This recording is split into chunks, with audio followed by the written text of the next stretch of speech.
Remember that one food you hated as a kid, but kept eating it anyway? Like it wasn't good, but for some reason you just couldn't stop. Then one day it grew on you.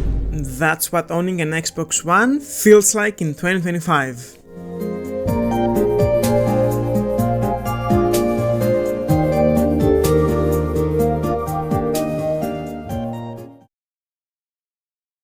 Back in May 2013, when the Xbox One was announced, it felt like a prank.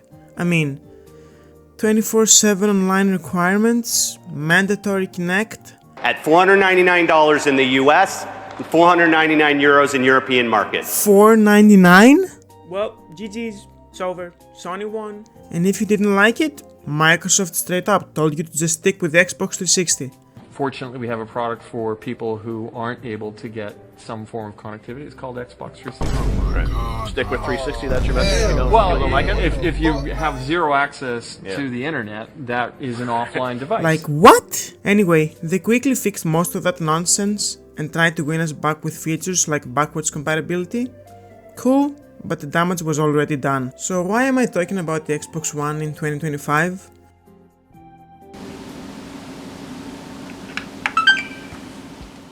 Well, I got mine back in 2020 for €100, bundled with Call of Duty Black Ops 3, and it was my first next-gen console since the PlayStation 3, and I was kinda hyped. Where I live, Xbox consoles are also way cheaper than PlayStations, so it was an easy choice. The model I have here is the Xbox One S, very sleek, very clean and very demure. But man, Microsoft's naming system is a mess. Xbox One, okay, Xbox One S, Xbox One X, Series X, Series S. What were they thinking? Let's talk about the games though, because at the end of the day, that's why we're here, right? So how do Xbox One games hold up in 2025? Honestly, surprisingly well.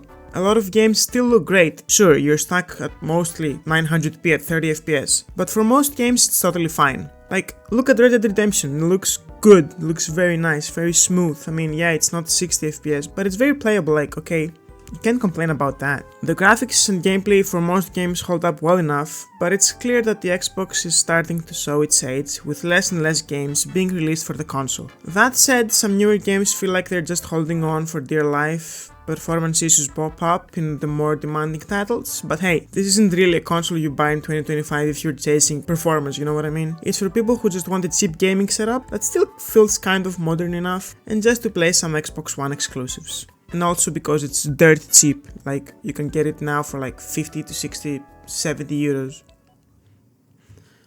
Now, let's talk about the secret weapon that gives the Xbox One some staying power in 2025. And I'm pretty sure you already guessed it's the GamePass. For less than the price of a pizza, you get access to hundreds of games, including newer titles, indie games, and some classic games. I mean, if you're on a budget, this is a game changer. But for someone like me who didn't grow up with the Xbox, Game Pass was a very weird concept to me, to be honest. Even though I will probably never get a Game Pass, I can understand how it's honestly one of the best deals in gaming. It's one of the reasons that makes the Xbox One still worth considering in 2025. For a lot of people. Not gonna lie, for me Game Pass is like ordering pizza, but you just get to eat the toppings and then one day someone just steals your entire pizza like Mamma mia! That's Game Pass for me. You don't actually own the games, you're just borrowing licenses. So if something leaves the service, it's GG's then, good luck. And it also affects a little bit of, you know, what physical games have become, you know, but it's alright. We're not gonna talk about that now. And then, the Xbox Live. Yeah, Xbox Live is still a thing in 2025 and I never liked online services. Why are we still paying for online access when PC players get it for free? I mean, you already pay a shit ton of money for the console when it was released back then, and you would have to get the Kinect as well, so I don't get why you would pay extra monthly to play online. I mean, sure, you get some games, but if you're not subscribed to the membership, then you just still don't own the game, so I know, first world problems, but you know, it's kind of annoying for me. Game collecting for the Xbox One is insanely cheap.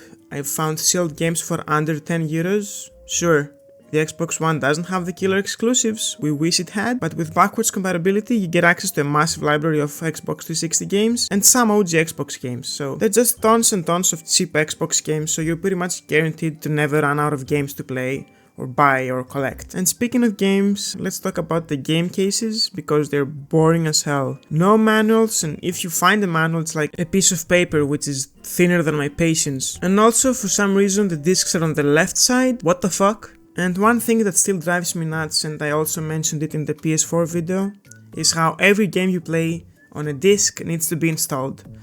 Like, why? I get that it's supposed to make loading faster and reduce wear on the disk drive, but when your hard drive can only hold 4 to 5 games at a time, it's not that great. If you've got the 512GB model, good luck managing your library, since every game nowadays is 60 gigs at the very minimum. Yep, it's me again. At least the games don't sound like a jet engine once they're installed, and the console is very quiet when you're playing, so that's a plus.